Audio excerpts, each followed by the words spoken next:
Hey folks, and welcome to Drinking Alone with Friends, a podcast where three friends drink alone together. My name's Chris. What up? It's Tud. And I'm Obert. And the sports world is ablaze today. Total blowout on Sunday. A total blowout. We couldn't believe it. But Obert was right. Like Josh, the big cheese Parcheesi. I told you he was going to take it home. I didn't think he was going to do it. I mean, he was an underdog. No one thought he was going to do it. Vladimir Borghese was was probably the biggest favorite, even though he was a rookie. I mean, I don't know. It's just one of those things. You know, that's why people watch the World Parcheesi Alliance. You have to give it up to Johann Strauss as well. He really showed up big and, coming in, taking that fourth place home. That was pretty. Yeah. I mean, I didn't expect it. Definitely. It just shows that you don't have to be one of the big names in Parcheesi to win, or to do very well. Like, we've been talking about these folks all year. Oh, yeah. I know. I'm just sad there's no more Parcheesi to watch on Sundays. I know. It's ridiculous. Yeah. Don't worry. There's only a short off season of like 3 weeks. There's a 3, yeah. The Parcheesi players, they have it rough. Like you think that the NFL has, or the baseball goes for like 9 months. Parcheesi players, it's 11 and a half months. 11 and a half months. And then the season starts right up, and it's a rigorous schedule. I don't know how they do it. Yeah. That 48-week schedule is really, really tough on them. That's why you see a lot of the greats, leaving early and retiring. Oh, yeah. They retire early. Yeah, they can't it's take demanding on the body, It really is. Like all these blockades and stuff. Like, come on now. Like, how are you I don't know. I couldn't do what they do. They take sportsman, like being an athlete, to a whole new level. So, well, I mean, we'll see. We'll see in just a few weeks if Josh the Big Cheese will come back and start just as strong as he finished the 2021 World Parcheesi Alliance world champion. It was good. And I was happy, too, that the Super Bowl was a blowout, so I didn't have to tune away from, the fourth place match for too long. Yeah. I know. In other sports news, I guess we should probably talk about less sports news. Like, it's not quite as sports news as the World Parcheesi Alliance. I was really impressed that Mahomes showed up to the big game. I bet you. And by that you mean he went there on a bus. Right? He arrived. He arrived. He did take the field, I guess. I mean, I'm sure that he was there. I'm sure that by like the third quarter, Mrs. Mom Patrick Mahomes was wishing that your stream was running. I know. I really felt like I let her down. I'm assuming that everybody in their household is named Pat Mahomes. Right, Patricia Mahomes. Patricia Mahomes. Oh, yeah. That is, yeah. He's named after both his mom and his dad. Yeah. Yeah. So Patricia, this is like, I'm sorry that I wasn't streaming, so you had to watch your son just get manhandled. Yeah, it's like it's crazy. I'm not a huge Tom Brady fan, but you got to admit it's incredible what he's been able to do. And like I just heard some of the fun trivia from the game. Like I guess Tom Brady has played more playoff football games than Pat Mahomes has played in his entire NFL career. That doesn't surprise me. Yeah. Another interesting stat I heard is that JPP has never lost a playoff game. I heard that too. Yeah, I was going to say I did not know that. Interesting. That's very interesting. That's incredible. I mean, yeah. I mean, if really JPP might be the GOAT. He might be the actual GOAT. I mean, he definitely helps a defense. Like, who would have thought that a guy with 7 fingers would be really good at playing defense? Yeah. I mean, it might be like Jason Pierre-Paul and then Peyton Manning and then Tom Brady. I think that's how it's going now. So that's what all the experts are saying. Like, I don't know. I mean, it is funny that, Tom Brady won 3 Super Bowls after Peyton Manning retired. I think we're all forgetting this, but listen, you have to give it up to him. The dude is incredible. He elevates a team from being a bunch of losers to a bunch of winners. And, he went 10... The biggest thing that I learned last night is that he went 10 years in his career without making it to a Super Bowl. So Oh, I could do that.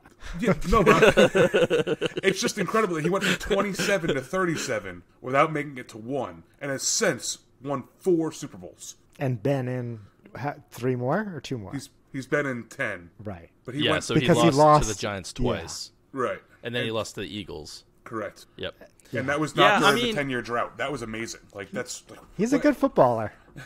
I mean, we all know. I mean, it's proven fact that the NFL's rigged. That's the official stance of this podcast, and so it is not the official. It might be the official stance of one person on this podcast, maybe no, even it's two. But it's not the official stance of this podcast. I think we all pretty much agree. We're aligned on the fact that the NFL's rigged. But you know, the WWE is also rigged, and it's really impressive what Ric Flair and John Cena have done. So I guess. You did pretty good, Tom Brady. You're okay. You're finally okay in my book. No, actually, it was. I was really torn because I do not like Tom Brady. Just because he's terrible. But I mean, I don't know. Like before, when it was like, oh, he's won 4 Super Bowls, Peyton Manning's won 2. You're like, oh yeah, it's like you can make debates one way or the other. And now, I can't. Yeah. Now I can't. No way. And I'm like, damn it, there's no way. So I'll say this once. Tom Brady is very good at football. So, well, I mean, that's it. That's all you get. Because you take him out of the Patriots, right? And that was the common factor through that. You could explain it away as like, oh, well, I mean, the Patriots offensive line and blah, blah, blah. You know, Bill Belichick's really blah, good, blah, blah. Greatest coach of all time. Well, this is kind of proven that you could take Tom Brady out of the Patriots and he still will dominate. So yeah. And I have a feeling that the Bucs aren't going anywhere either, which is scary. Well, it is scary because I mean you talk about like Drew Brees is probably going to retire. It doesn't seem like he's going to stick around. He might. Then you're left with like the Packers on the NFC side of the ball, and that's about it. Yep, and Aaron Rodgers has proven time and time again that while he is a great regular season quarterback, he is not a winner when it comes to the postseason. I mean he has won. Right, but he's choked in every other game, and the only time that he made it there is when they played the backup quarterback on the Chicago Bears. I mean, we won a Super Bowl against basically a backup quarterback of the Chicago Bears, so I'll take it. Exactly. I mean, yeah, it's really like as a Colts fan, obviously, like that has been my entire life. Is like just like, oh, Peyton Manning 14-2, 15-1, 13-3, 13-3, 14-2, and then we lose in the first game of the playoffs. I'm like, God damn it! It's like, why can't there be a point system like NASCAR used to be? Hey, at least your team's making it to the postseason. That's true. Just like the NFL wants. Anyways, please unretire Andrew Luck. So I apologize to Patricia Mahomes. I'll stream. Maybe next year I'll stream so you can watch.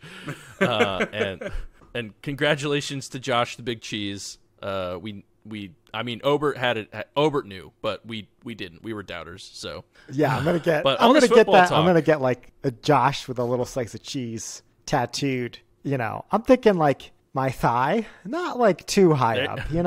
But not too high. Yeah, you don't want it to be too risque. Right. I think you want to be able to. You want it to be able to show it off if you need to. I think you should go full left butt cheek. Just Josh and a big piece of cheese. That's a little too tacky, I think. I'm thinking maybe like I might get it on my ankle with like, like a little slice of like Kraft American, I mean, everybody's getting the left butt cheek. Yeah. Josh the Big Cheese tattoos. Like Obert wants to be a little bit different. Exactly. And, everybody's getting those. I mean, I have an appointment next week for mine, so. Oh man! But all this Parcheesi talk is, I think, making us all thirsty. Oh, yeah. If I had to guess, that's your go-to segue, Chris. You're like, of this intro discussion has made me thirsty. I think Chris is perpetually thirsty. Yeah, just always thirsty. My thirst for beer is never quenched. That sounds bad, but it's not. I swear. I promise. All right. So with that, it's beer 30, and I'm thirsty. I've been working like a dog all week long, so maybe something cold won't hurt me. 'Cause it's beer 30, and it's time to party. Yeah, baby. So, I mean, based on the silence, I'm just gonna jump right in. All right, go for it. My drink this week, I've been trying to find alternatives to drinking beer. Obviously, I took a break from beer while I was having my surgery, and while I've had some beer, I think I'm coming to the realization that I don't think I can drink as much beer as I used to, and I don't think I want to drink as much beer as I used to. So, in two senses, it's good from a wallet standpoint and a calorie standpoint. It's very bad for my house, because there's a lot of beer in this house. This sounds very reminiscent of a New Year's resolution from 2020. So, but Obert, in counterpoint to that, I actually have something that's not beer. Oh. I don't know how many non-beer beers I brought to the podcast in beer year 2020. But yeah, not many. Not too many. So I figured, if we start off early in the year, we can't go wrong. So this week I went out in search of a hard seltzer that I figured that nobody else had, and I thought it was a little bit of a unique spin, and that's spiked seltzers from Austin Eastciders. Okay. Wait, haven't you had Austin East on the podcast before? I had their cider. Oh. I had one of their ciders on the podcast. Okay, so. this is a seltzer, spiked seltzer. This is a seltzer. So now this is a little bit interesting. So it advertises that it's made with 100% real fruit. It's only 100 calories. It's 4.2% ABV. On the back, it states that there's no artificial sweeteners. It's gluten-free. Made in Texas. Go Texas, as the can says. And the ingredients, though, this is what I found to be the coolest part about this, is that its alcohol is not vodka or malt liquor. It's hard apple cider is the liquor in here. Okay, so they're staying true to their name of it being from a cider. It is a cider, but it's a spiked seltzer cider. I've never heard of such a thing. Yeah, that's why I found it weird. So this is apple flavored, the one I brought this week. And so this is hard apple cider, filtered water, apple juice, natural flavors, some cane sugar, some brown sugar, and some malic acid to preserve the freshness. Oh. So let's crack in and see how it goes. That sounds like it's going to be like super refreshing. Sounds really good. And I love how Tud is like, he's like, if we start early in the year, it can't go wrong. I mean, I think that's how New Year's resolutions, like, that's how they work. As long as you do it like at the beginning of the year, like you'll be fine. Probably. Momentum breeds success. Yeah, momentum. There you go. So I had to turn on my light in this room to kind of see what this looks like, because I have to imagine that I had to imagine before I poured it that it was going to be more cider colored than seltzer colored, if that makes sense, considering that there's cider in it. Yeah, I gotta say, looking at that, Ned Flanders would tell me that that's apple juice, clear and yellow. You got juice there, fella. Right. So it very, very clear. Yeah. It is very clear, but it does have a slight yellow tinge to it. Kind of reminds me of a super light light beer. Yeah, it's like the flattest Michelob Ultra you've ever seen. Yeah, there we go. On the nose, all I smell is apples. Wow, it smells straight up like apple cider. So that's going to be interesting. The other flavors that came in the box was peach, black cherry, apple, and then there's one that I'm drawing a blank on. They weren't like traditional flavors though. So, it's not like, oh, here's a lemon lime one, and here's... Okay, Todd. I'm looking at Chris here, because you know where this is going, right? No. I mean, how are you only going to try one on the podcast? If there's so many flavors, flavors, you can't even imagine what the last flavor is. So I can tell you how we're going to not go there, because Caitlin drank all the rest of them. Likely story. So is she still awake? She is. Okay, good. I'm just curious. Sure. Yeah. So she drank all the rest of them. So the only two remaining cans that I have are this and another apple one. Sure. Okay. Well, I mean, Chris, if you're paying attention here, next time you bring a spiked seltzer on, you got to make sure it's the last one in the pack, or else Ted's gonna want you to drink them all. And I will say that the last time this happened, Chris refused to drink any more than one. Well, yeah, but I mean, you can't expect to dole it out and not get it back, you know? Listen, I'm just following the precedent that was sent by Chris. Yeah, but the one before that, I drank them all. Should have done it last time. Then you would have had some grounds to stand on for this argument. Well, anyway, I didn't mean to totally derail you. Just as soon as you start talking about all the different flavors of seltzer that came in this mix pack, I was like, boy, this reminds me of a different conversation we had somewhat recently. Yeah, right. No, that's fine. And I probably do deserve it if I had, if I had the other flavors and my wife didn't drink them all, I'd gladly drink the other 3 flavors. Weighing in at only 4.2% ABV and being 400 calories to drink all 4 of them, I'm not afraid. Okay, well, let's hear this review at least. Sure. So let's jump into this. So, like I said, nose smells 100% like apple cider. Can you hold that up again? It's a spiked seltzer, but I don't see a single bubble. No, I see some bubbles. Oh, okay, there we go. It's like got the tiny champagne seltzery, the tiny cider bubbles. There's no head at all. But when you look closely, there's some carbonation in there. So let's check this out. That is the definition of refreshing. Wow. I'm not gonna lie. At first, when I read that it was cidery and it had apple juice in it too, that it was going to be super sweet. I'm happy to confirm that it is not super sweet. It is very much like a dry type of cider. It's definitely seltzer, but with a lot of hints of cider to it. It's sweet like a cider, but it doesn't have that like weird, funky, sugary aftertaste. Kind of think like White Claw or like a Bud Light seltzer that has like that funky flavor on the back end. Like this just tastes like I just stevia drank apple flavor cider. Yeah. This is good. The bubbles, while they look small, are very pronounced, much like a seltzer. But I would argue that it's not. Like, if you put seltzer in your mouth and you swish it around, it becomes very bubbly, if that makes sense. Yeah, we're on board. Yeah. In this, when I swish it around, it kind of dissipates the bubbles, kind of like when you have like a bubbly cider, the way that like that works, and it kind of just becomes more juice. So you're saying the carbonation's more like a cider than a seltzer? Yeah. I think it's more. It's not quite seltzery carbonated. But it's not quite cider carbonation either, if that makes sense. Yeah. It's like somewhere in between the two of them. Yeah, it's a very strange drink to me, where it's like, so they took fermented cider and they added water and sugar and carbonated it. It seems like. Sounds like it. Okay. It sounds like it, but they didn't add much because there's only 2 grams of sugar in the entire thing. So it's just watered down cider. Basically, it's seltzered down cider. Basically, they just decided to take out probably. I don't know what an Austin Eastcider is from an ABV standpoint normally, but it just sounds like they just added water. Maybe 5%. Well, maybe they didn't add that much water then.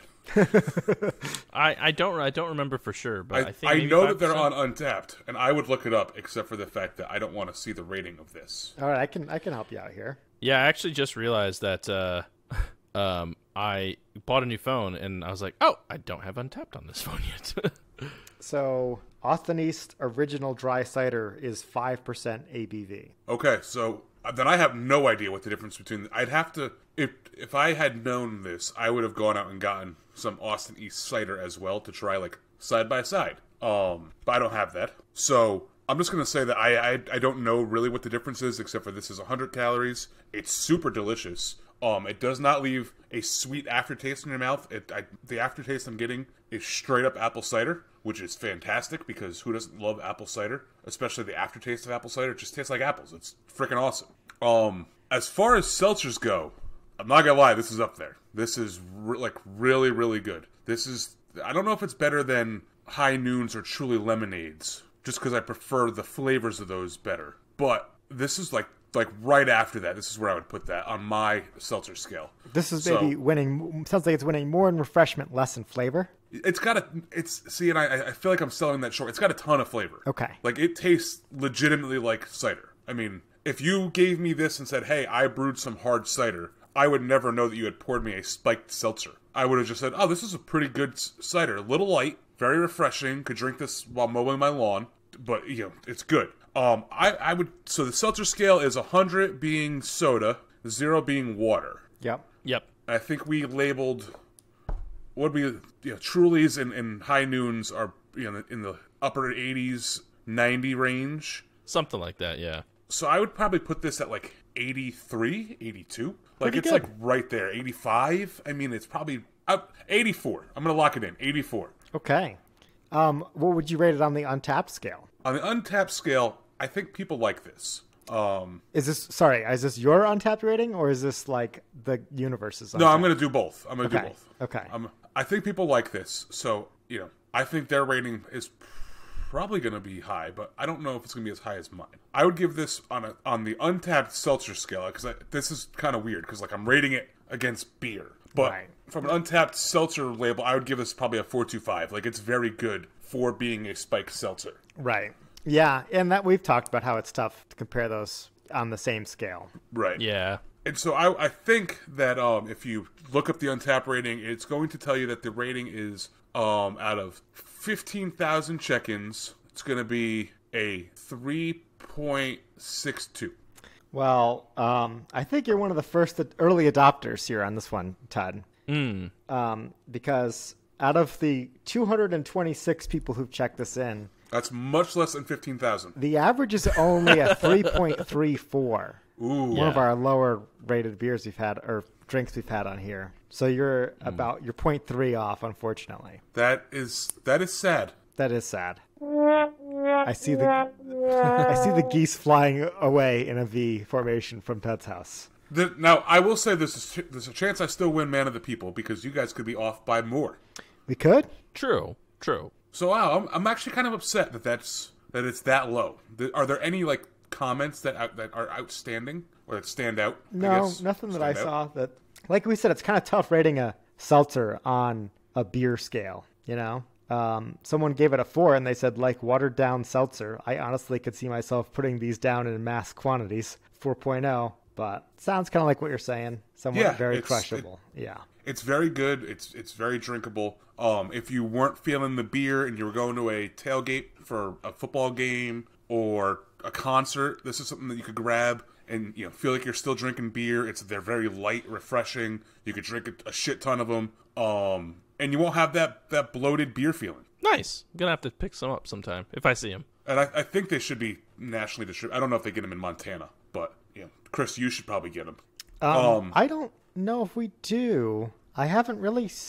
I don't know. I might have seen them, but we have a lot of really good cider up here local. So no cider seltzer that I've seen so far, but who knows? Maybe it's the next big thing. Maybe. So who wants to go next? Chris, you can go. I'll go next. Yeah. So I have a new beer from a brewery I have not personally been to, but we had some friends visit, and they stopped at Odin Brewing Company, which is in Greensboro, North Carolina. And they brought a couple beers, and the one I have today is Miss Scarlet Fruit Gosa, which is actually their cans. They have like a generic can and just write what it is, almost like a crowler. Oh, cool. But it's a 16, but it's like a 16-ounce can. So I've not heard of these folks. They were visiting. They drove down from Connecticut, so. You haven't heard of the people who brought you the beer? Is that what you're saying? Yeah, no, they were like, we're hey, your friends now. We're your friends. Can we visit? Can we hold your baby? And for some reason we let them, but they brought beer, so that's always a plus. So it's very. Chris pretty, was like, if you listen to beer. the Blevin episode where we proved that was it pandas, you can just give them food and then they'll let you take their baby. Take their baby. It's kind of the same thing where someone handed Chris a 6-pack of beer and they just swapped that out for the baby. Yep, fair trade. Does that can say drink good luck on it? Drink good luck. Yes, it does. Interesting. So, yeah, I mean, I assume that's a picture of the brewery. Looks like it. Odin Brewing Company. Looks like an old schoolhouse. Kind of a nice little thing. It's got this creepy guy. Interesting. In it. It's not spelled like the god Odin, Odin. It's spelled Oden. No. Yep. So they didn't want to copyright infringe on a god. On a Norse god. Yeah, that's bad luck. You don't want to do that. That's bad juju. So poured it, and the head dissipated immediately, but it is like a beautiful like pink. I did not expect that. Oh yeah. Some Kool-Aid colors right there. Yeah. It's not quite that dark red, but it is a nice, it almost looks like a dark pink lemonade, So, let me see. I mean, it smells like a fruited gosa. I think that's about all you can really say about it. Now, the fun thing is I don't know which fruit. So red. I wonder if I can guess and then look it up or something. It's probably one of those scarlet berries. It's Scarlet. Oh, it's Crush It, Miss Scarlet. No, it's It's just blood. But yeah, it smells good. So let's see how it is. So the Miss Scarlet Fruit Gosa from Odin Brewing Company. Beer is good. Beer is good. Beer is good. It's good. All right. So I'm not gonna lie. It tastes like Hawaiian Punch. So it's raspberry.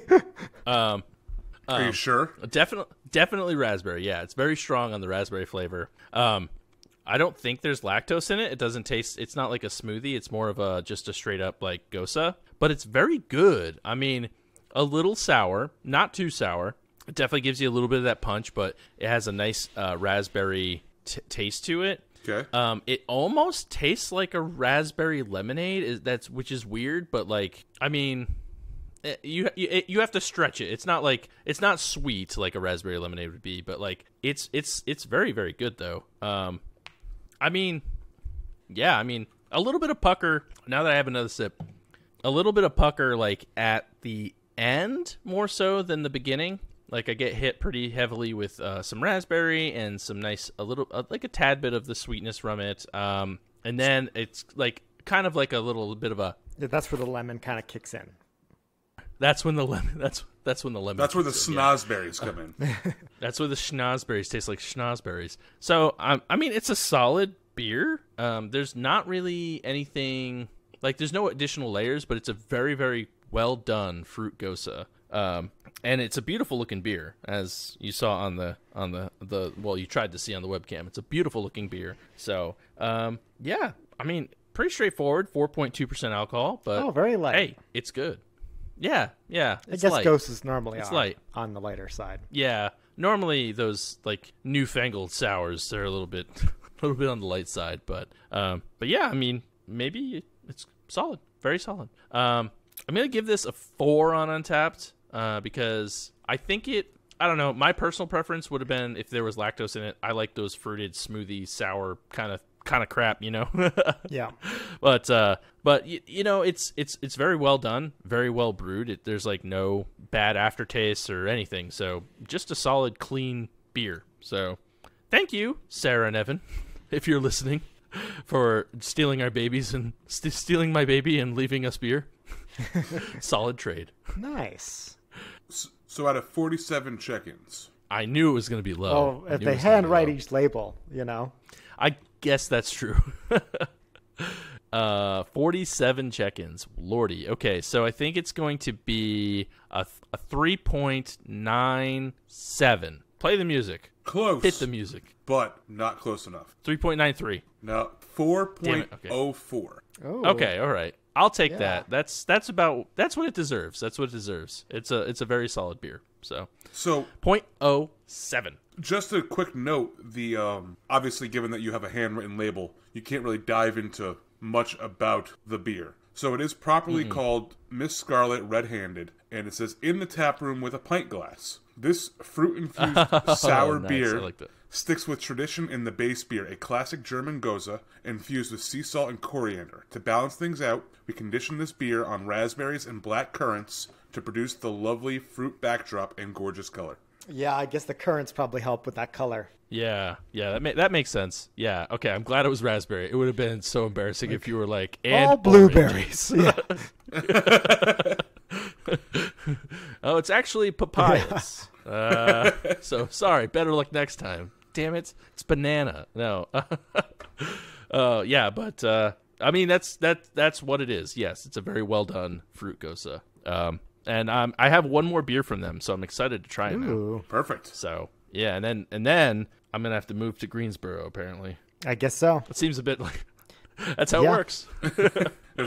You have to move to the last place you had a beer from every time. Yep. It's terrible. It's awful. I can't wait till I have a big Home wave. is where the and beer's just stop. brewed, I guess. I guess I'm moving to Austin, guys. Going to Austin. Let's go.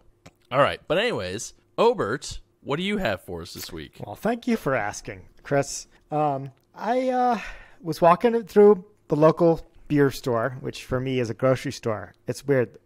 Marcus Foods has the best beer selection in town. I don't know why.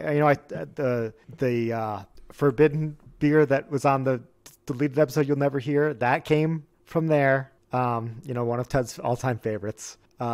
Just a lot of really good stuff there. And I always have an eye on the cooler. And this week I saw a brewery I had never heard of before, and they had quite a few offerings. They looked kind of like bigger for a microbrewery. And maybe you guys have heard of them. I hadn't before, but that's Melvin. And they are from Wyoming. They are from Alpine, Wyoming. So I had to do a little bit of research about I forgot that Wyoming was a state until you just said. Yeah, they're from Wyoming. They're the second closest state to me. So, they're not too far. Forgot about Wyoming. Yeah. Poor Wyoming. Yeah. And so I had to do some research. So spoiler, the beer I bought was their Melvin IPA. They had 3 of them in the store, but I figured if I want to get to know what this brewery can do, start with the basics. Let me just pick up their traditional IPA. And I was also thinking, what, we haven't had like just a plain old IPA on the show, I think, in a while. So not a hazy, not a double, not New England style. This is just regular old IPA. A regular IPA from Wyoming. From Wyoming. And so I checked them out, and they've actually won quite a few Great American Beer Fest awards. They've won a lot of other, it seems like, nationally recognized beer competitions. They're nationally distributed now, and you can find them at the Yankee Spirits in Sturbridge, Mass. I typed in my old zip code in Connecticut, and there's a few, nowhere in Connecticut, but quite a few places in Rhode Island and Massachusetts that you could pick up this Melvin beer. I found out that their double IPA, the 2x4, is like apparently their real prize hog. Like that's the one that wins all the awards. If I had known that first, I might have picked that one up. But no, it was a pleasant surprise. So I wanted to see what they had here. So let's dive right in. Fun fact about Melvin: they have 2 tap rooms. I actually saw they had 3. They had one in Missouri. Eureka, Missouri was what I saw on their website. Oh, see, I only see 2 of them on taps. They have one in Jackson, Wyoming. They have their headquarters in Alpine, Wyoming, which is like a little tiny town. And then one in Eureka, Missouri, which I don't know what that's all about. But I'm assuming they have some kind of a distribution deal with, InBev or something. Well, I don't want to deprive you guys here, so take a look. It's stereotypical IPA pour. We got a nice golden, little bit of haze. I don't know what this is on the SRM scale, like 8 to 10 maybe. It's like a light amber. Yeah. Yeah. We got a solid, persistent 1/4 to 1/2 inch ahead on top. It smells nice and dank, earthy. Definitely getting a lot of West Coast vibes from this guy. So let me just jump right in. Nice. We like beer. We like beer. We like beer. And stuff. It's good. I don't know.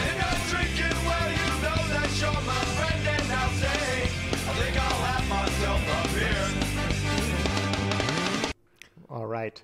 Yeah, it's an IPA, all right. It's an IPA. Yeah, in terms of what I would say this is closest to, maybe like I said, West Coast for sure. Maybe like a Stone IPA. Kind of reminds me of Lunch from Maine. Okay. Okay. Don't hate that. Definitely get those citrusy, piney. More emphasis on the piney than the citrusy. I think I pulled up here their hop profile. It's Melvin Brewing's OG IPA, born out of the Shallow and Temple. This old school West Coast IPA is brewed with 2-row C40 carapils, which those are the malts there, and then hopped with Centennial, Simcoe, and Citra. So classic. Did they say this came out of a temple? Yeah, I think that might just be them embellishing a little bit, but yeah, it is. I like on the can it says "Living life to the emptiest." I thought it was pretty fun. But no, it's I like Jackson's a cool town. I've been there a couple times. I had never heard of this brewery before. I'd like to go again. They have, in my opinion, the best ski mountain in America. There that is Jackson Hole, correct? Not just Jackson. Yeah, so Jackson Hole is kind of like the name of the area. Jackson is the town in Jackson Hole. So Jackson, Wyoming is the town, but the geographic area is Jackson Hole. Okay. If that makes sense. Okay. Yeah. I know, a little confusing, but and Jackson's a pretty generic name. But I'm definitely going to pick up their 2x4 when I see it again.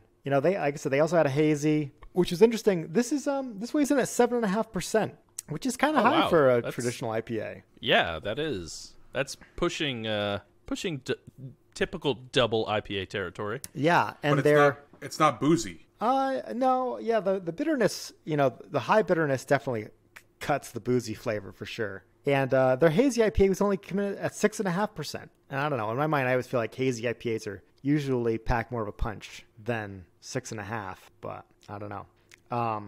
So this, for me, maybe, like I said, I compared it to lunch, but I think lunch is a little bit, maybe a step above. I'd give lunch maybe something like a 4. This is only going to weigh in maybe like a 3.75, Okay. Lots of awards on this beer. So I'm assuming a lot of check-ins. Well, you are right. 56,000 check-ins. Yeah, so how, like I said, I had never seen these guys before this week. We must just be newly distributing up here. And you guys, neither of you have heard of the brewery, so. No, I really haven't, no. I mean, when you said it, I was like, maybe it's one of those things where I'm like, I think I know of it, but I don't think for sure because I'd never heard of them. But anyways. I've never heard of them.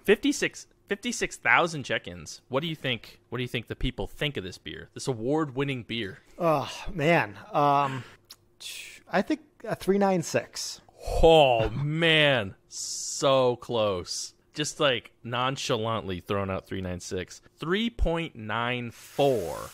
One of these days, guys. One of these days. I know. Brothers. Oh, my God. Golly. Yeah, you were so close. Yeah. Wow. Oh, man. Yeah, dang it. Oh, well, there goes. I thought 0.07. I was like, lock it down, Charlie Brown. 0.3 I was going to win. Yeah. Like I said, I told you I have a renewed interest in beating Tud. So he's on there studying Untapped. I see a montage. Yeah. It's like bum bum bum bum bum bum. So, fun fact about this beer, listener of the podcast, Brienne Moody, has had this beer. Okay. Would you like to take a guess of what she rated it? 4.25. Obert is correct. Okay.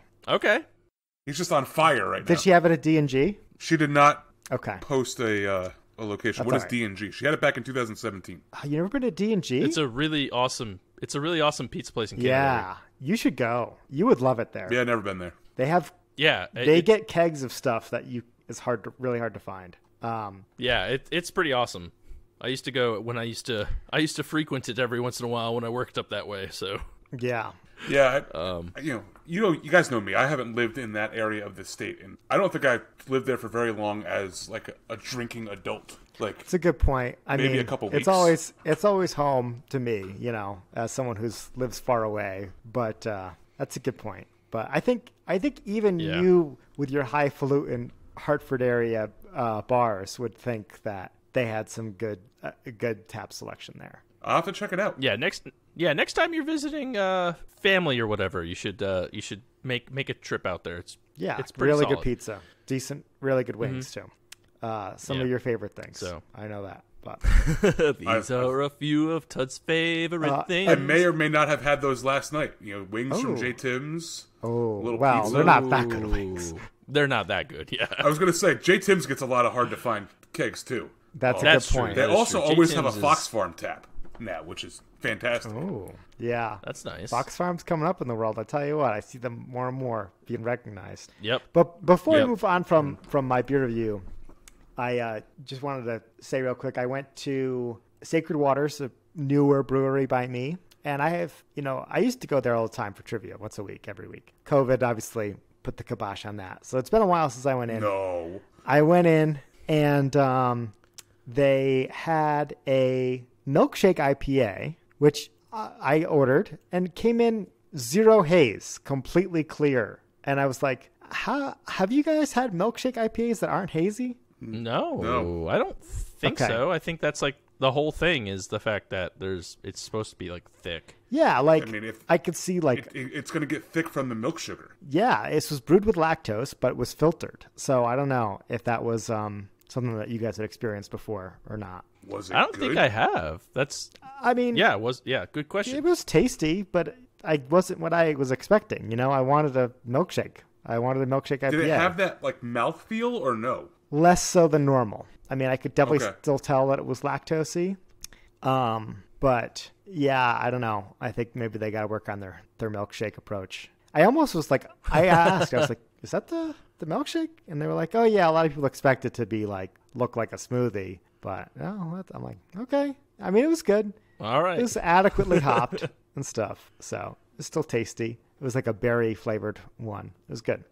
But, so I found out over the weekend from a local brewer that I was talking to that I guess I never really thought about this part of the reason that's driven this spiked seltzer craze I'm on. Never really thought about the fact that because milk sugar there's no yeast that you can put in beer that can break down milk sugar. I didn't know that.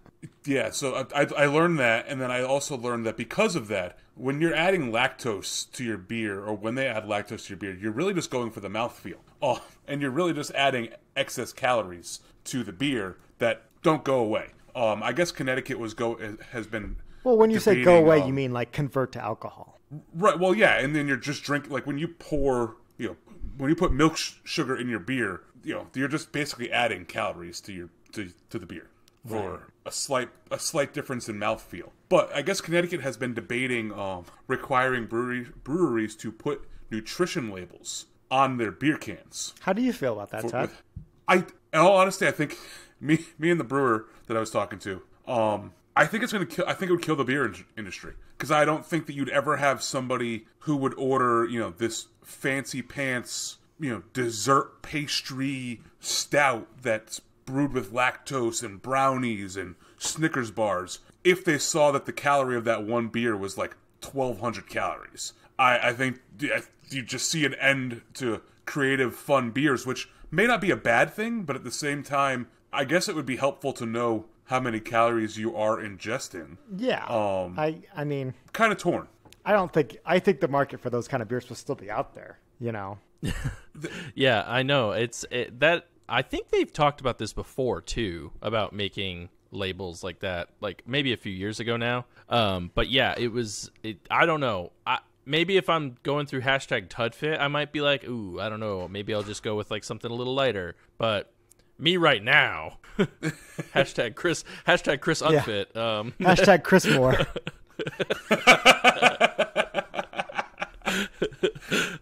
I don't know. I don't know how much of a decision maker or breaker that would be. So I mean, I don't think it would stop. It would be interesting though. Like, has anybody ever gone to?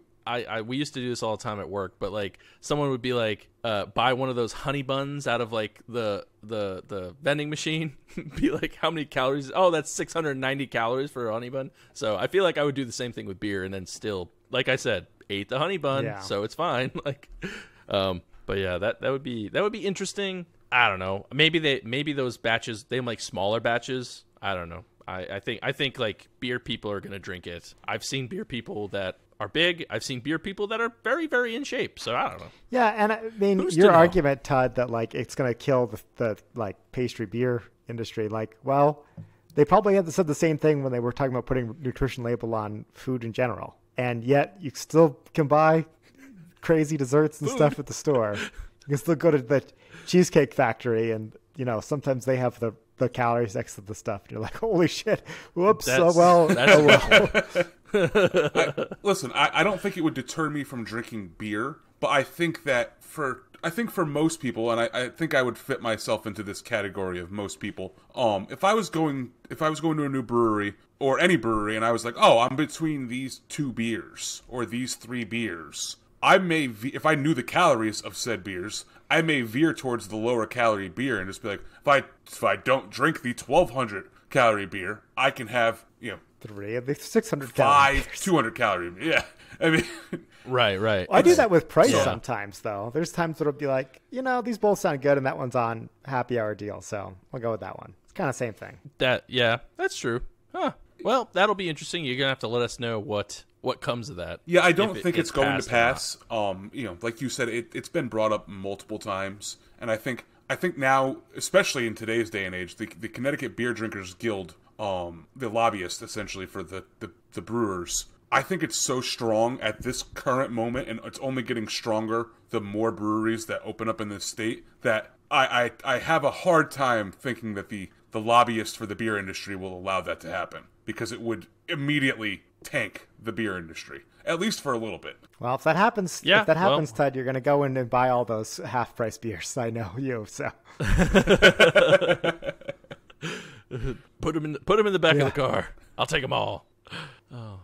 So I was sitting around and I was trying to think of like something fun we could do on the podcast. I feel like, streaking. And this is drinking. We can do the drinking. Yes. And I came up with this, like, I'll say came up. I adapted this fun segment. I hope will work out. I don't have a name for it. Working title. I like that.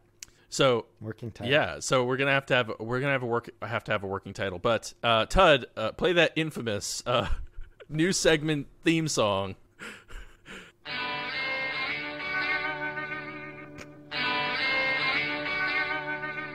Okay. So this is something I adapted from a different podcast. I don't think they listen, but if they do, I'll give a shout out. I mean, I'll give a necessary shout out to the McElroys because they're awesome and funny. My brother, me specifically. So this, I have gone through and I have taken a list of both song titles and beer names, and I'm going to say one, and I want you guys both to tell me whether you think it's a song title or a beer name. Okay. Okay. So I don't, and I'll give you guys a hint. They're the songs are I went primarily country because I know y'all don't listen to a lot of country. So there's quite a bit. There's some country in here, but I want to see how fun this is. I was having some fun talking to Dana about it earlier today. I like it. Big Green Tractor. I know that's a country song. Yeah, it may also be a beer. That one I'm gonna have to take off now. All right, so we are going to start off. I'll do an easy one, I think. So we'll do Refried Dreams. Is this a song or a beer? I have my answer. I think, yeah. I'm going to go with a beer. Me too. It is a song from Tim McGraw, Refried Dreams. Interesting. Okay. I like the way this game's going. Now, did you check all these songs titles in Untapped to make sure that none of these are beers? You know what? Okay. I did not. So, I mean... all right, hang on. We got to audit the game as we go. No, don't do that. That'll take too long. All right. What about... let me see. How about Old Bat Rastard? Is that a beer or a song? Gonna go down to the bank with my old bat rastard. I'm gonna go with a beer. I'm going with a beer as well. That's 1 point for each of you. Freetail Brewing's Old Bat Rastard, which is a great name for a beer. I'm not gonna lie. Beer name. It'd be a good song name too. It would be. See, that's like, and I mean, very well. The ones that I found were one or the other. So, what about Fuzzy Wuzzy Ego? I know Fuzzy Wuzzy was a bear. Fuzzy Wuzzy had no hair. Was he fuzzy though? Song. So Fuzzy song Wuzzy wasn't very fuzzy. So was he? Shit. Obert, do you have a guess? Yeah, I think it's a song. I'm gonna go with song as well. It is a song, yes. Fuzzy Wuzzy Ego by Tammy Wynette or Wynette. I don't know how to say that last name. What about You're My Boy Blue? That song. I have a guess. That's gotta be a beer. I have a guess. It's gotta be a beer. It's after old school. Oh, is it? Oh, damn. See, I don't know any of this stuff. It is a beer, yes. From Brew Bus Brewing. Yeah, that's Will Ferrell shouts that out multiple times. Yeah. Okay, see, I don't know. That's those my things personal handle for you this week, Chris. Find a way to watch Old School. Yeah. Oh, okay. You will laugh. You will laugh yourself. I know. Chris has very distinct taste in media, and I know that this would be one that Chris would love. Well, I mean, that's Will Smith, Will right? Ferrell. Yeah, that's what I meant. The white Wrong one. Will. Two very different people. They're both comedians. Yeah. All right. What about what about Hauling Oats, song or beer? Can I say both? I know. I feel like we're due for a song, but this is such a good beer name. Yeah. I'm gonna guess song because I think I've guessed beer on like every single one. I'm gonna go beer. It is a beer. Hauling. Ted pulling into the lead. I know that one. Hauling Oats from Tenaya Brewing I should nope, have stuck Tenaya with my Creek gut. Brewing. Oh man. Yeah, sorry. Okay. I guess we'll do a few more. I guess. But what about if French fries were fat free? Song or beer? You could make the I argument mean, for both. what if French fries? First of all, what if French fries in real life were fat free? That would be amazing. It would be so good. I love French fries. I'd eat French fries every day. Yeah. Mm-hmm. Yeah. I mean, instead of a salad, you just have some French fries. It'd be way better. What do you guys think? I'm going song. I think I'm going to go song. It's got to be a song. It is a song right. from Alan Jackson. If French fries were fat free. So, let me see. We'll do one more. See if Obert can pull up for the tie. Well, I don't want to, because then Tud could just go with whatever. Okay, Tud has to answer first. Let's see. What about You're the Reason Our Kids Are Ugly? That has to be a song title. I'm going with song I'm title. going with beer. It's a song. Tud pulls ahead again. You're You're the reason our I kids... was cheating a little bit. I was like, there's only one way for me to try and tie it up here. Let's go opposite Tud. Yeah, I figured. But, Yeah. By Loretta Lynn and Conway Twitty. Not that they need a shout out, but yeah. Well, all right, bye the rest of the world. don't worry, it's Queen. I don't think they litigate. Yeah, right. I don't think there's any kind of thing against that. But anywho, there you go. There's a little bit. I've got more. I had to make Ted that feel better for being so incredibly wrong with Man of the People this week. I had to give it to him.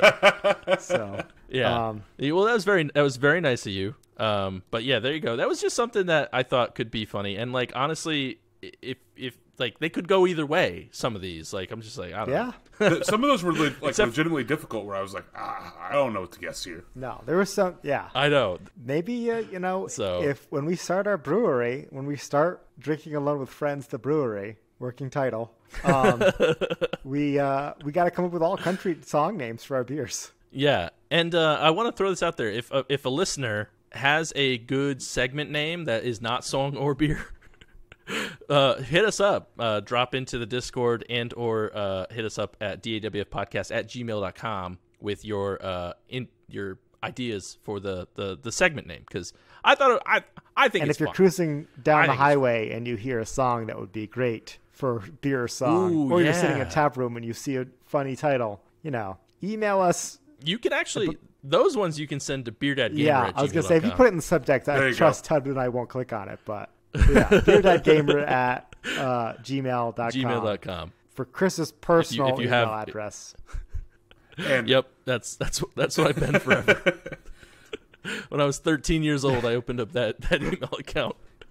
That game makes me think of Single Cut, because all of their beers are named after lyrics in songs. Okay. Yeah. Well, I couldn't do anything like too rocky metal because Tud probably heard of it. Yeah. So like, It's true. So I was like, I'm going old school country. Let's go. Well, man. So speaking a few minutes ago of Man of the People, it's that time of the episode where we grab our Frosty mug out of the freezer. We blow out the cobwebs because we have a lot of spiders from last week, I guess. We fill it with wisdom, advice, hacks, recipes, 5-star Amazon products, things of that nature. Jordan, kick it away. Test your handle. Test your handle. Test your handle. Test your handle. Mug of Wisdom!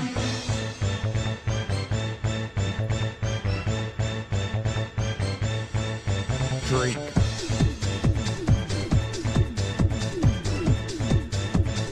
Mug of Wisdom!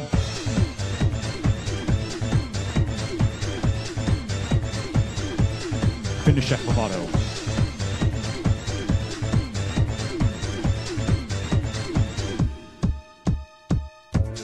Chris. Tud.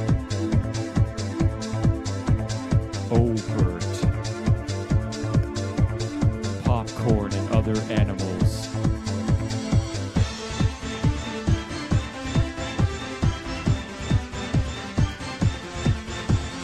Mug of Wisdom.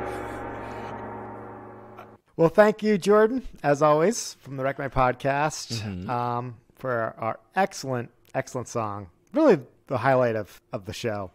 Every episode. Yeah. And guess what, Todd? I want to hear some honks because I'm man of the people this week. No. I want you to honk at me because you did so bad. Oh, no, that's not how this works. You're the honker. The designated honker? Yeah. I just want to hear you do it. Honk yourself. Okay. Honk yourself. All right. I'll gloatily honk over here. Honk, honk, man of the people. Honk. Goose of the people. Honk. By the way, quick update. Caitlin says you lied. I did not lie. Unless she had 4 of them. There's 12 in a box. Math isn't adding up. She drank well more than 4. She said 4. She be wrong. No, I don't know. I'll send you a Snapchat of my fridge. Scandal. You have so many beer fridges? Like, one fridge doesn't do it. Yeah. And I bet you have like the trap door in the beer fridge too. Yeah. Leads down to like a layer full of beer. Seltzergate 2021. That's the only. All right. It's like Anyways, one of the few years you can congratulations. actually do that. Like since like 2000, right? You couldn't say just add a number after it. 2021. Well, oops. Obert, congratulations thank as man of the people. You know what you get to do. I do, and I'm going to go first this week. Take the pressure off. You know. All right. Oh man, I made a really good lasagna yesterday for the Super Bowl for myself, and it's a family recipe, O'Brien family recipe, but I want to share it with you guys here on the podcast because it's a great meal, one that I think everybody should make. So had a joke. It's not going to work. I mean, it will work. Yeah, but it won't work. The joke just had too many layers. It would have gone over my head. Yeah. Lasagna. I got stuck in the cheese. Lasagna humor here. Yeah. So my lasagna recipe. You got the noodles. You got the meat sauce. You got the cheese. Meat sauce. You do pound of pork sausage, pound of ground beef. Cook that. Drain it. Cook some onions in that grease. Get that in with the meat sauce as well. Pour in some Prego. Two jars of Prego. You're there.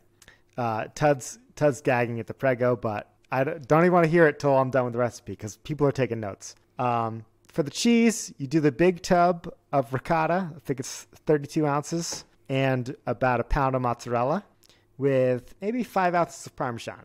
That's up to you.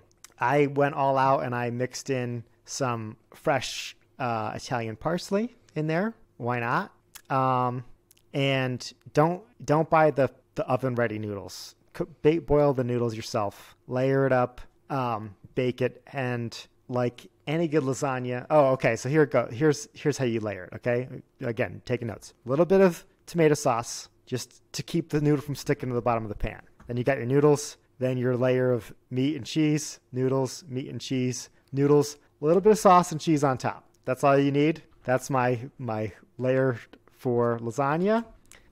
It's a great wintertime meal. It's hearty. If you're hypothetically like a single guy in his 30s, it could feed you for a whole week. Just eating lasagna meal after meal. It's great. Obviously add your Italian spices to that too. Season as desired. Garlic, you got to have all that. But then bake it till it's hot. And then the best thing about lasagna, the once it gets left over, it tastes even better. All those flavors mingle.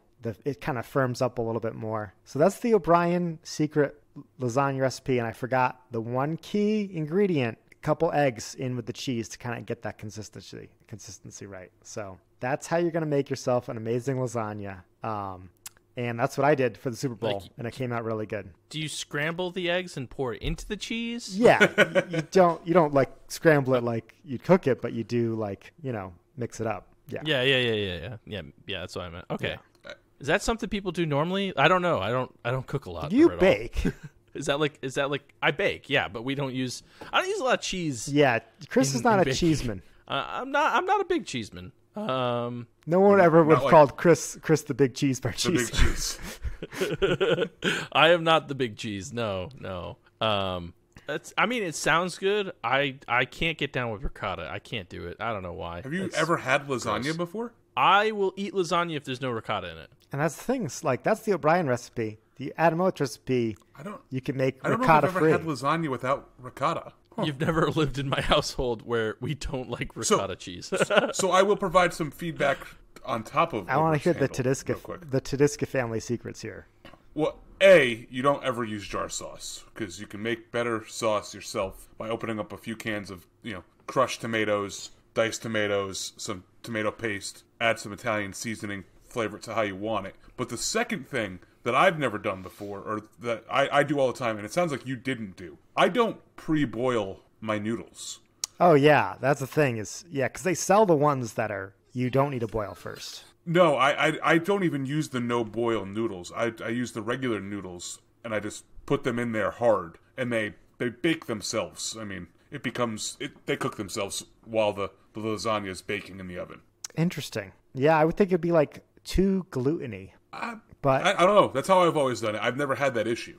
Yeah, I mean, I'm just following the O'Brien secrets in the tome of family recipes, but also the box. That's good. The box of noodles suggested it as well. So I don't know. Listeners, write in with your own family lasagna recipes. Let us know if you cook your noodles ahead of time or not. And Ted's got a point. You can make your own sauce. I let Prego do the work for me there, but how hard is that really to mix all those tomato products and seasonings together? It's easy. And then you let it cook for like hours and simmer on the stove, and it fills your house with that wonderful aroma of like pasta sauce. Dude, yeah. I made tomato sauce from scratch once. Never again. I literally had crushed tomatoes boiling on my stove for 8 hours, and it was still really. Oh, you watery. gotta wilt the skin off. Yeah, no, I sweat the skin off. I followed whatever Google told me to do to make the sauce from the tomatoes. It was really, really tasty, but way too much work.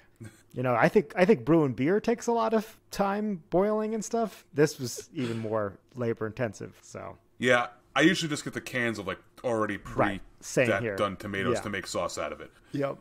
Okay, so that's my lasagna recipe. Thanks to my dad for handing it down to me. But speaking of handing, I'm gonna hand the Frosty mug of wisdom off to Tud. Tud, what do you got for us this week? So I've got a TV show to share with everybody that I just noticed this past week is now officially on Hulu, and I've watched episodes here and there, but now I'm kind of watching it through and through from beginning to end, and that's Modern Family. I never watched it when it was really on TV. I've caught reruns, obviously on like USA Network and other channels when it is on reruns. But now I think there's 11 seasons of it. All 11 seasons are on Hulu, and I'm only in season 2. But I recall laughing at the show before, but now that I'm like actually like paying attention and like following the storyline, it is at least through the first 1.5 seasons, it's a funny show. So I'm recommending Modern Family on Hulu for everybody who has Hulu. If you don't have Hulu, you can go do like the Disney pack, where you can get like Hulu and Disney Plus and ESPN all for one low price. So go check that out. But my handle is Modern Family this week on Hulu. Todd's handle is Adopt a Chinese Girl. Vietnam. Oh, just went she's through a whole Vietnamese? episode about that. Okay. She's Vietnamese. Oh, okay. They lost her in a jungle on Hawaii, and they dressed her up in like jungle print, so she blended in. Yeah, actually, Dana was saying the other day, she said it's on Hulu now. And same thing, I've watched a few episodes on TV somewhere, and it's been super funny. So I think we're going to binge it at some point. It's well worth it. Yeah, I fell off towards the later seasons, but I think I watched like every episode of seasons, probably 1 through 5. And it's a really funny show. My only gripe about it is like, okay, The Office, clearly a mockumentary. There's like a camera crew, they're interviewing people. That's obvious. Parks and Rec came after The Office, and you're like, who are they talking to? Like, are they being interviewed for a documentary, or like they're like they just like the cameras are always there all the time? And then Modern Family is an even more egregious example of like, why are these people sitting on a couch talking to some unseen narrator? Like, I don't understand what's going on. this has never addressed, and it's one of those things that stuck in my brain, and I could never forget when I'm thinking of these. Like, they'll be like a mid-argument, and then we'll switch to somebody on the couch. I'm like, was this supposed to be filmed after the argument was over? When is this happening? Is this a real thing? Is this like an internal monologue thought? I don't know, but that's just my own weird gripe with TV shows. My biggest gripe so far with the show is that you've got 3 families. They're all part of the same family, obviously, but 3 different families, 3 different households. At least one person in the household does not work. They all live in California somewhere. They never really state where, but they all live in like $1 million plus homes. Right. In fact, it drove me crazy. Phil and Claire's house just sold in 2020 for $2.7 million. He's a realtor. She doesn't work. He does well. So, and then Jay's house is like, an $8 million home. So I just don't. That whole thing doesn't add up to me about how that works. Because I mean, if realtors make that much money, I need to switch careers like now. Yeah, that reminds me. They had this whole debate a couple years ago when the house from Home Alone went for sale. How much do you think that house sold for in 2015? Oh, probably a couple million, right? I mean, it was over $1.5 million. And you're like, how does this guy afford all these kids? Right. But that was back in the 90s. Like, housing prices were cheaper then. So, like, how much was it worth then? When he probably bought it in the 80s and then proceeded to have all of the kids. It's a good point. We need to do a whole episode on that. Diving down like the housing market, the plot holes in TV shows. Well, yeah, I mean, it's like there's so Friends many. is the same thing, right? They're like, these people work in coffee apartment's shops, massive. and how are they living in this gigantic apartment? They did address that in never Friends. Really though. watched Friends. They mentioned that because of rent control, like the prices on like the apartment they lived in hadn't changed the entire time. Okay. Okay. And it's the same thing with like Seinfeld. Like he lives in like this like decently nice apartment. Well, he's also like a rich comedian in the show, I think. He gets more successful. Yeah, I guess that's kind of true. I mean, but George is unemployed, but always has money to go out and sit at a restaurant and eat food. I guess he lives with his mom and dad. Yeah, Kramer it's a never works recurring a day in his thing life. in shows that money is not a problem. Because that's not funny. No one thinks that money problems is funny. If you want to escape that. True. All right. I want a real life comedy. A real life comedy. Like Shameless? I don't know if you... Yeah, Shameless? Yeah, but even then, they never get that's tossed too out. over the top. They never get tossed out of that house. But having enough money is like a central plot point. Trailer Park Boys. True. I started watching that too. That's funny.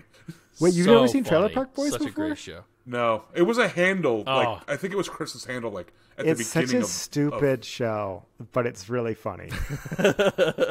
It's so dumb, but it's great. It is, but I have never met a perfect. single female who likes the show. I met one just the other day. They were like, I go home and I put on Trailer Park Boys. I'm like, you like Trailer Park Boys? The rush of TV shows.